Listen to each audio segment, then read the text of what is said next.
तुझे लगता है कि वो कुछ करेगा? दिया, अरे दिया कहाँ गुम है? हाँ, क्यों नहीं, आखिर नंबर दिया है अपना।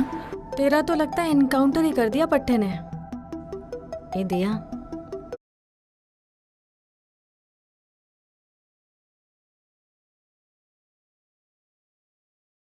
बताना कैसा है? आरती क्या? दिया कुछ जवाब दे पाती उसके पहले ही वो लड़की झटके से रोड पर गिर पड़ी। वे लफंगे आ गए थे। उनमें से ही एक ने उसे धक्का दे दिया था। वो अश्लीलता से हंसते हुए उनके चक्कर काटने लगे।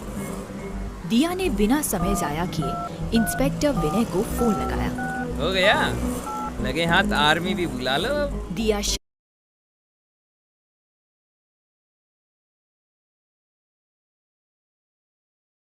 शांति से खड़ी थी और अपनी सहेलियों को भी शांत किए थी। ना वो गुस्सा थी और ना ही भागने की कोशिश की। तभी एक ने आगे बढ़कर उसका स्कार्फ छीन लिया। तेरी तो मैं!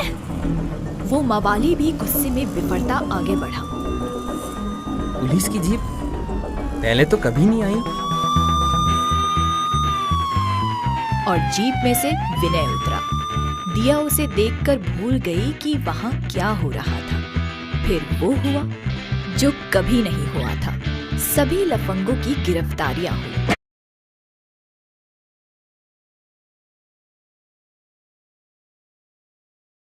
कुछ लफंगों की विनय ने पिटाई भी की। जब आखिरी लफंगे को पकड़कर जीप में डाला गया तो वहां तालियों की गड़गड़ाहट।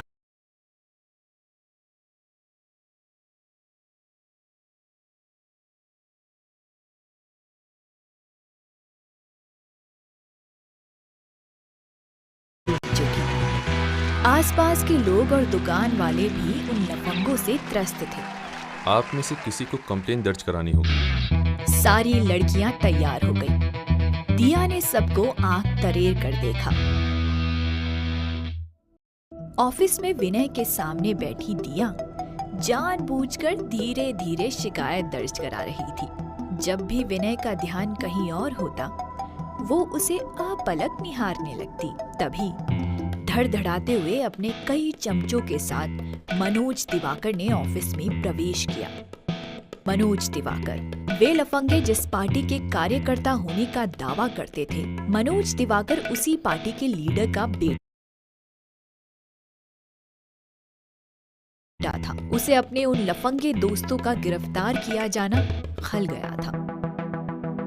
दूसरी तरफ इंस्पेक्टर विनय भी बहुत ईमानदार और कर्मठ था। 3 साल की नौकरी की अवधि में ही 3 बार ट्रांसफर हो चुका था।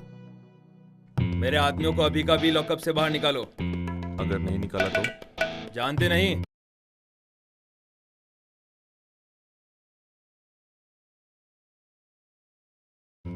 मैं किसका बेटा हूँ? ये तो मैं जानता हूँ, लेकिन तुम नहीं जानते कि मैं कौन हूँ। अधिक पुलिस या रौब दिखाया तो अच्छा नहीं होगा तुम्हारी नौकरी के लिए, समझे? और तुमने अपने पिता का रौब झाड़ा तो ये अच्छा नहीं होगा तुम्हारी सेहत के लिए। दफा हो जाओ, नहीं तो मैं तुम्हें भी गिरफ्तार कर लॉकअप में डाल दूंगा। विनय के तेवर देखकर मनोज दिवाकर ने वहां से खिसकने में ही अपनी भलाई समझी। जा रहा हूँ इंस्पेक्टर, लेकिन तुम्हें नहीं छोड़ूंगा। आज के तुम्हारे व्यवहार की सजा तुम्हें जरूर मिलेगी। लेकिन जाते जाते भी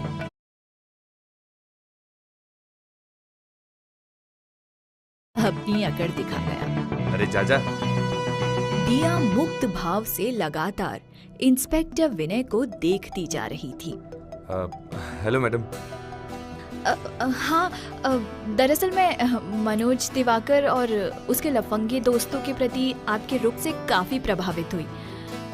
आपने हम लड़कियों की हेल्प करके एक नेक काम किया है। ये मेरी ड्यूटी है मैडम। देश के हर एक नागरिक को बराबर सुरक्षा देना पुलिस का कर्तव्य है। थैंक्स, अब चलती हूँ। बाय। बाय। वो आगे भी शिकायतें लेकर आती रही और विनय कार्रवाई करता रहा। दिया का कभी उसका पर्स गुम हो जाता तो कभी खुद ही अपनी स्कूटी वो जानबूझकर कहीं छोड़ आती। और फिर शुरू होता उसका पसंदीदा काम, विनय के सामने बैठकर कंप्लेन दर्ज कराना। पर हमेशा उसी का सामान चोरी हो ये जरूरी तो नहीं, लेकिन उसने उसका भी तोड़ निकाल लिया था। एक दिन अपने वॉचमैन को लेकर पहुंच गई पुलिस स्टेशन और विनय के सामने बैठकर उसके बेटे के गुम होने की रिपोर्ट लिखाने लगी। सॉरी, जब तक इनके बेटे को गायब हुए 24 घंटे नहीं हो जाते हम गुमशुदगी की रिपोर्ट नहीं लिख सकते। अरे साहब जी, बेवड़ा आवारा है एक नंबर का, पड़ा होगा कहीं। हम तो बोले भी दिया बिटिया को कि लौट आएगा, पर ये मानी नहीं। वो तो पहले भी तो गायब हुआ है। ओह, लेकिन आपने ये मुझे नहीं बताया था कि वो पहले भी गायब हो चुका है। अच्छा, ठीक है, मैं 24 घंटों के बाद आती हूँ। देख लीजिएगा सर, 24वां घंटा बीतेगा भी नहीं और वो फिर से यहाँ होगी। विनय उसे जाते देखता रहा।